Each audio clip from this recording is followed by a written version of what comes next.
لیکن یہاں جو ہے معاملہ صوم، اس سے پہلے مکی دور میں صوم کا کہیں کوئی تذکرہ ہی نہیں، نہ عربوں میں اس کا رواج تھا۔ یہ لفظ بھی عربی زبان میں تھا گھوڑوں کے لیے، گھوڑے روزہ رکھتے تھے۔ رکھتے کیا تھے بیچارے؟ انہیں رکھوایا جاتا تھا، کیونکہ عربوں کا جو معاملہ تھا وہ لوٹ مار، غارت گری، اور اس کے لیے انہیں چاہیے تیز رفتار سواری، جاؤ حملہ کرو، لوٹو مارو اور بھاگو۔ اونٹ جو ان کی فضا اور ان کے ماحول کے لیے مناسب تھا، وہ زیادہ تیز دوڑ نہیں سکتا، اپنی اس ضرورت کے لیے گھوڑا چاہیے تھا۔ گھوڑے میں عرب کا سخت موسم برداشت کرنے کی عادت نہیں، نازک جانور ہے، وہ پیاسا تو نہیں رہ سکتا 7 دن تک جیسے کہ اونٹ رہ سکتا ہے، بھوکا نہیں رہ سکتا، وہ لو کے تھپیڑے نہیں برداشت کر سکتا، لہذا عرب اس کو رکھواتے تھے روزہ۔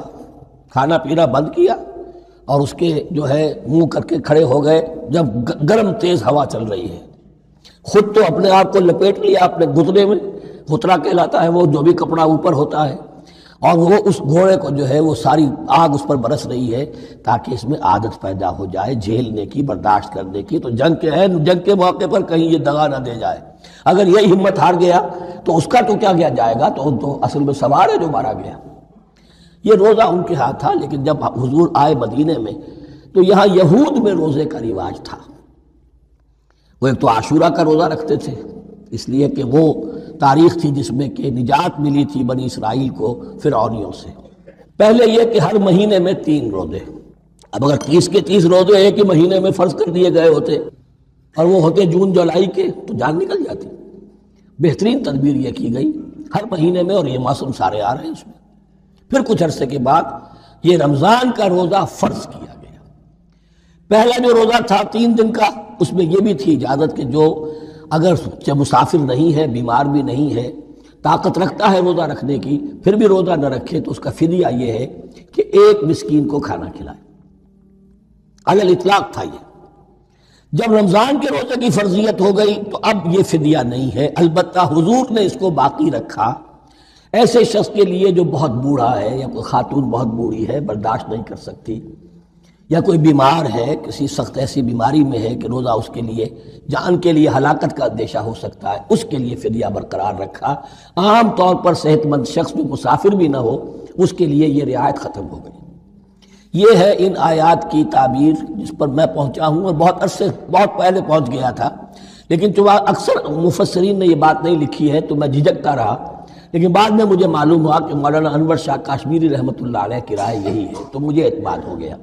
اور پھر مجھے اس کا ذکر جو ہے یہ تفسیر کبیر میں امام راضی کے ہاں بھی مل گیا کہ متقدمین کے ہاں یہ رائے موجود تھی کہ پہلی 2 آیتیں جو ہیں اس روزے سے متعلق، یہ رمضان کے روزے سے متعلق نہیں ہیں، بلکہ وہ 3 ہر مہینے کی 13، 14 اور 15 ایام 20 کے روزے حضور نے بعد بھی رکھے ہیں نفلاً، لیکن شروع میں یہ 3 روزے رکھنے کا حکم دیا گیا تھا۔ پہلی 2 آیتیں اس 6 آیتوں پر مشتمل ہے رکوع، اور یہ ایک عجیب مقام ہے۔ قرآن مجید کے احکام بہت دفعہ ہے، نماز کے احکام قرآن میں بہت دفعہ ہیں، کہیں وضو کا ہے، کہیں تیمم کا ہے، کہیں اور نماز خوف کا ہے، مختلف جگہوں پر، لیکن صوم کی عبادت پر یہ 6 آیات کامل ہیں، مکمل ہیں، اس کی حکمت، اس کی غرض و غایت، اس کے احکام سب کے سب اس میں آ گئے۔ اب پہلی 2 آیتیں کون سی ہیں؟ یا ایھا الذین آمنوا کتب علیکم الصیام کما کتب علی الذین من قبلکم لعلکم تتقون، اے ایمان والو تم پر بھی فرض کیا گیا روزہ رکھنا، جیسے کہ فرض کیا گیا تھا تم سے پہلوں پر، تاکہ تمہارے اندر تقوی پیدا ہو جائے۔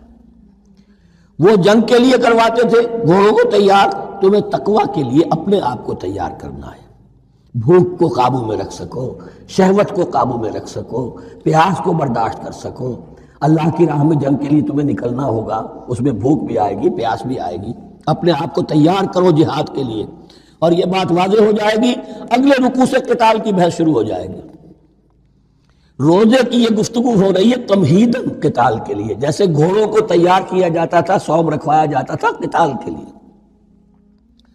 ایام معدودات، گنتی کے چند دن ہیں، یہ گویا کہ ثبوت ہے اس کا کہ یہ 2-3 دن سے زیادہ، معدود جو ہے وہ عربی زبان میں 9 سے زیادہ نہیں ہو سکتا۔ معدودہ جب آئے گا، ایام معدودات، یہ جمع جو ہے جمع قلت کہلاتی ہے۔ معدودات، معدودہ بڑی سے بڑی رقم ہو سکتی ہے، لیکن معدودات جمع قلت ہے۔ گنتی کے چند روز ہیں. فمن کان منکم مریضا، ان میں بھی یہ رعایت ہے کہ جو تم میں سے بیمار ہو او علی سفر، یا سفر پر ہو، فعدۃ من ایام اخر، تو وہ تعداد پوری کر لے دوسرے دنوں میں. وعلی الذین یطیقونہ، اور جو اس کی طاقت رکھتے ہوں، فدیۃ طعام مسکین، وہ فدیہ دے ایک مسکین کا کھانا کھلانا. ان آیات کی تفسیر میں جیسا کہ میں نے عرض کیا مفسرین کے بہت سے اقوال ہیں، اب میں اس کی بحث میں نہیں جا سکتا. جو میں نے اپنے مطالعے کے بعد رائے قائم کی ہے میں صرف وہی بیان کر رہا ہوں کہ اس وقت، اور یہ امام راضی کے الفاظ ہیں کہ یہ فرضیت الگ تعیین نہیں تھی بلکہ الگ تخییر تھی. فرض تو ہے روزہ، لیکن اس کا بدل بھی دیا جا رہا ہے. اگر تم نہیں رکھنا چاہتے تو تم ایک مسکین کو کھانا کھلا دو. تو گویا کہ تدریجاً انہیں لانا تھا، چونکہ اس بات کے وہ پہلے سے عادی نہیں تھے. فمن تطوع خیرا فهو خیر اللہ، اور جو اپنی جی سے اپنی مرضی سے خیر کرنا چاہے تو اس کے لیے خیر ہے. روزہ بھی رکھے اور مسکین کو کھانا بھی کھلائے، دونوں کام کرے تو اس میں کوئی رکاوٹ تو نہیں، اس کے لیے بہتر ہوگا. وَأَن تَصُومُوا، اور دیکھو اگر روزہ رکھو، خیر لکم ان کنتم تعلمون، یہ تمہارے لیے بہتر ہے اگر تم جانو. اب یہاں بھی ایک طرح کی رعایت کا انداز ہے. اب آ رہی ہیں دو آیتیں جو خاص رمضان کے روزے سے متعلق ہیں، حکمت اور غرض و غایت. پھر ایک آیت طویل آئے گی احکام، اور پھر ایک آیت آئے گی لٹمس ٹیسٹ. یہ 6 آیتیں. شہر رمضان الذی انزل فیہ القرآن، رمضان کا مہینہ وہ ہے جس میں قرآن نازل کیا گیا. ھدی للناس وبینات من الھدی والفرقان، لوگوں کے لیے ہدایت، اور ہدایت کی بھی روشن بینات باتیں، والفرقان، اور حق و باطل میں فرق کر دینے والی چیز. فمن شہد منکم الشہر، تو جو کوئی بھی پائے اس مہینے کو، یا جو شخص بھی مقیم ہو اس مہینے میں، مسافر نہ ہو، فلیصم، اس پر لازم ہے کہ روزہ رکھے. اب وہ وجوب علی التخییر ختم ہو گیا، اب وجوب علی التعیین، اب یہ لازم ہے، یہ رکھنا ہے.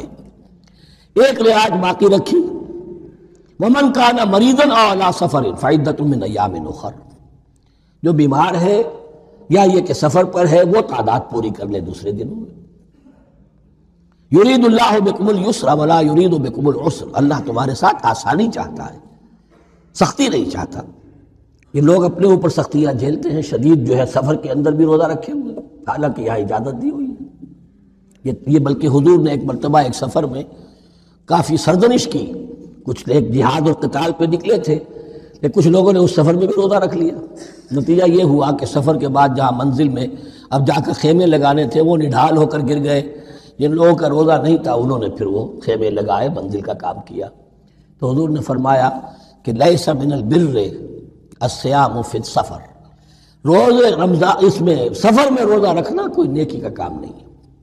لیکن ہمارا تصور اور ہے، 105 بخار چڑھا ہوا ہے، روزہ نہیں کھولوں گا میں، روزہ تو میں نے رکھا ہوا ہے، یا روزہ تو میں نہیں چھوڑوں گا. حالانکہ جہاں رعایت اللہ کی ہے اس رعایت سے فائدہ نہ اٹھانا ایک طرح کا کفران نعمت ہے. وَلِتُكْمِلُوا الْعِدَّةَ، لیکن تمہیں عدت اور تعداد اب پوری کرنی ہوگی. وہ جو تھی ایک رعایت کہ فدیہ دے کر فارغ ہو جاؤ، وہ نہیں ہے. وَلِتُكَبِّرُوا اللَّهَ عَلَىٰ مَا هَدَاكُمْ، اور تاکہ تم تکبیر کرو اللہ کی اس پر کہ جو اس نے ہدایت تمہیں عطا فرمائی. وَلَعَلَّكُمْ تَشْكُرُونَ، اور تاکہ تم شکر کر سکو اس نعمت عظمیٰ کا جو قرآن حکیم کی شکل میں تمہیں دی گئی. اس موضوع پر میرا کتابچہ عظمت صوم اور عظمت سیام و قیام قرآن، اس میں یہ سارے مضامین تفصیل سے آئے ہیں. کیا حکمت ہے، کیا غرض و غایت ہے، کیا مقصد ہے، اور آخری منزل کیا ہے. وَإِذَا سَأَلَكَ عِبَادِي عَنِّي فَإِنِّي قَرِيبٌ. مطلوب تو یہ ہے کہ تمہارا جو یہ جسم حیوانی ہے یہ کچھ کمزور پڑے، روح ربانی جو تم میں پھونکی گئی ہے اسے تقویت حاصل ہو. دن میں روزہ رکھو، اس حیوانی وجود کو ذرا کمزور کرو، دباؤ اس کے تقاضوں کو. رات کو کھڑے ہو جاؤ، اللہ کا کلام سنو اور پڑھو تاکہ تمہاری روح کی آبیاری ہو، اس پر آب حیات کا ترشح ہو. نتیجہ کیا نکلے گا؟ تمہارے اپنے اندر سے ایک پیاس ابھرے گی. وَإِذَا سَأَلَكَ عِبَادِي عَنِّي فَإِنِّي قَرِيبٌ، تقرب الی اللہ کا جذبہ پیدا ہوگا. تو اے نبی، جب میرے بندے، ایسے بندے آپ سے میرے بارے میں سوال کریں، ان کو بتا دیجئے میں قریب ہوں، دور نہیں ہوں. یہ حقوق انسانی کا میرے نزدیک دنیا میں سب سے بڑا میگنا کارٹا ہے۔ اللہ اور بندے کے درمیان کوئی فصل نہیں ہے، فصل اگر ہے تو تمہاری اپنی خباثت ہے، اگر تمہاری نیت میں فساد ہے، حرام خوری تو کرنی ہے، تو اب کس منہ سے اللہ سے دعا کرو گے؟ پھر جاؤ گے کسی پیر کے پاس، آپ دعا کر دیجئے، یہ نذرانہ حاضر ہے؟ یہ طریقہ کیا ہے؟ انسان کا نفس حائل ہے اور کوئی نہیں، ورنہ ہم تو مائل بے کرم ہیں، کوئی سائل ہی نہیں، راہ دکھنا ہے کسی رہنمی منزل ہی نہیں، کوئی پوپ نہیں، کوئی پنڈت نہیں، کوئی پادری نہیں، کوئی پیر نہیں، کوئی نہیں، جب چاہو اللہ سے ہم کلام ہو جاؤ، اس سے بڑا حق کیوں خالق و مخلوق میں حائل رہے پردے؟ پیران کلیسا کو کلیسا